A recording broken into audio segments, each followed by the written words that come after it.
Property ready to move in हो या फिर अंडर कंस्ट्रक्शन हो, आखिर मिलने वाला घर ही है ना? नहीं, पर ये दोनों चीजें अलग अलग पर्पज सर्व करती है। आइए देखते हैं कि इन दोनों चीजें में एग्जैक्टली डिफरेंस क्या है, और वो समझ के आप आपके फाइनेंशियल कैलकुलेशंस और आपकी रिक्वायरमेंट्स के हिसाब से चूज कर सकते हैं कि आपको एक ready to move in property देखनी है या एक अंडर कंस्ट्रक्शन प्रॉपर्टी देखनी है। होम सर्चिंग से लेके कंफर्टेबल लिविंग तक की प्रोसेस में आपकी हेल्प करने की मेरी कोशिश है। आपको अगर ये इन्फॉर्मेशन से हेल्प होती है तो please share this video with your friends. Choice के लिए मल्टीपल ऑप्शन होने के कारण लोग अंडर कंस्ट्रक्शन प्रॉपर्टी प्रीफर करते हैं, बट ये इन्वेस्टमेंट में बहुत सारे रिस्क भी इन्वॉल्व है, और वो रिस्क से दूर रहने के लिए लोग ready to move in flat prefer करते हैं। अंडर कंस्ट्रक्शन प्रॉपर्टी का पहला एडवांटेज ऐसा है कि वो प्रॉपर्टी पॉकेट फ्रेंडली होती है। अगर आप सेम लोकेशन में same property type similar developer ready to move in और अंडर कंस्ट्रक्शन प्रॉपर्टी अगर आप कंपेयर करते हैं तो अंडर कंस्ट्रक्शन का प्राइस 10 से लेके 30% तक कम होगा। दूसरा पॉइंट आता है हायर रिटर्न ऑन इन्वेस्टमेंट। अगर आप इन्वेस्टमेंट के लिए देखते हो तो अंडर कंस्ट्रक्शन प्रॉपर्टी आपको हायर रिटर्न्स देगी, क्योंकि आपके बाइंग से लेके पोजेशन तक काफी टाइम होता है और नियरिंग या ready possession flat higher price पे बिकता है। तीसरा सबसे जरूरी एडवांटेज ऐसा है कि अंडर कंस्ट्रक्शन प्रॉपर्टी को रेरा एप्लीकेबल होता है। आज के टाइम पे कोई भी प्रोजेक्ट का एडवर्टाइजमेंट करने से पहले प्रोजेक्ट का रेरा रजिस्ट्रेशन करना कंपलसरी है। रेरा मेनली 3T कंसेप्ट पे काम करता है। पहला टी है ट्रांसपेरेंसी, यानी आपको रेरा की वेबसाइट पे हर प्रोजेक्ट की हर इंफॉर्मेशन बहुत इजीली अवेलेबल होगी और वो इंफॉर्मेशन कोई भी सिटीजन इजीली एक्सेस कर सकता है। दूसरा टी आता है trust, that is to build the trust of the buyer and keep their interest in the real estate sector। तीसरा टी आता है टाइमली पोजेशन। रेरा के पोजेशन क्लॉज बहुत ही स्ट्रिक्ट है। अगर कोई डेवलपर रेरा पोजेशन डेट से अगर पोजेशन डिले करता है तो कस्टमर ने जितना भी पैसा दिया है वो पैसों पे उनको मंथली बेसिस पे इंटरेस्ट देना पड़ेगा। रेरा के पोजेशन या बाकी क्लॉज जानने के लिए आप हमारा पुराना वीडियो चेकआउट कर सकते हैं, उसका लिंक मैं डिस्क्रिप्शन में दे दूंगा।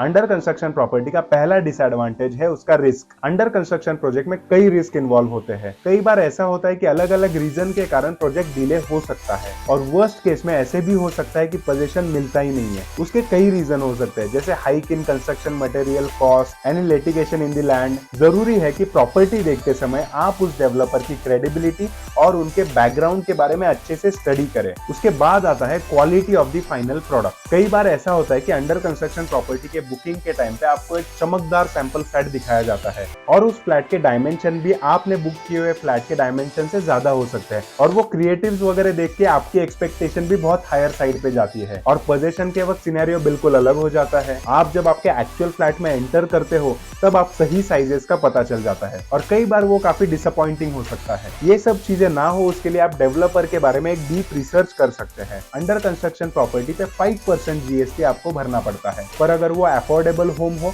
मतलब उसका एग्रीमेंट वैल्यू 45 लाख के नीचे हो, तो उस केस में आपको 1% जीएसटी पे करना होगा। Now let's discuss about ready to move in property. As name suggests, ready to move in property का सबसे मेन एडवांटेज है कि यूनिट रेडी है, कोई वेटिंग नहीं, आपको बस डॉक्यूमेंटेशन करना है, पेमेंट करना है और प्रॉपर्टी में मूव इन हो जाना है। और अगर वो आपका फर्स्ट होम है तो ईएमआई और रेंट दोनों चीजों का बर्डन नहीं लेना है। उसमें दूसरा पॉइंट ऐसा आता है, जो बिक रहा है वो असल में दिख रहा है। रेडी टू मूव इन के केस में यूनिट आपके सामने रेडी है, आप अच्छे से उसका लेआउट चेक कर सकते हैं, सोसाइटी में ओपन स्पेसेस चेक कर सकते हैं, एमिनिटीज चेक कर सकते हैं, बाद में क्या मिलेगा कैसे मिलेगा ये सब चीजों का टेंशन लेने की जरूरत ही नहीं। उसके बाद वाला पॉइंट आता है नो जीएसटी। प्रोजेक्ट को कंप्लीशन सर्टिफिकेट मिलने के बाद वो प्रॉपर्टी पे जीएसटी एप्लीकेबल नहीं होता, उससे आपको 5% जीएसटी भरने से रिलीफ मिल जाएगा। Now let's discuss disadvantages of the ready to move in property। पहला डिसएडवांटेज ऐसा है हायर कॉस्ट। ऑब्वियस है कि रेडी पोजीशन फ्लैट की प्राइस 10 से लेके 30% तक ज्यादा होती है अंडर कंस्ट्रक्शन प्रॉपर्टी के कंपैरिजन में।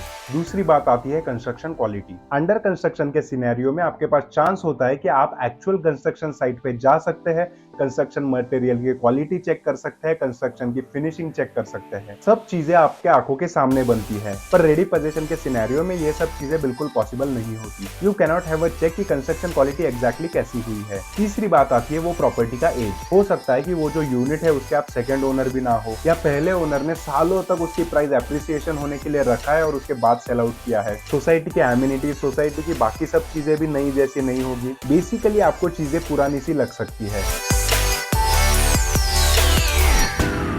अब आपके पास दोनों सिनेरियो के एडवांटेजेस और डिसएडवांटेजेस रेडी है। अगर आप यूनिट के लिए थोड़ा टाइम रुक सकते हैं तो आप अंडर कंस्ट्रक्शन प्रॉपर्टी ले सकते हैं, बट प्रॉपर्टी चेक करने से पहले वो डेवलपर के प्रीवियस प्रोजेक्ट चेक कीजिए कि क्या उन्होंने वो प्रोजेक्ट टाइम पे डिलीवर किए हैं और क्या उनका कंस्ट्रक्शन क्वालिटी प्रोजेक्ट में अच्छा रहा है, और डेवलपर के रिव्यूज के बारे में भी जरूर चेक करें। और ready to move in property देखते समय चीजें तो आपके सामने है ही, बट देखिए कि क्या आपको एक अच्छी डील मिल रही है और देखिए कि वो यूनिट के आपके सब रिक्वायरमेंट्स फुलफिल कर रहे हैं। यूजिंग ऑल दिस इन्फॉर्मेशन आप देख सकते हैं कि आपके लिए कौन से टाइप का यूनिट बेस्ट सुटेड रहेगा और उसके अकॉर्डिंग आप डिसीजन ले सकते हैं। Please let me know in the comment section below कि आपके इस टॉपिक पे क्या व्यूज है, और ये भी बताइए कि आपको ये वीडियो कैसे लगा। And like to the video if you find this information helpful, and also subscribe to my channel. Thank you.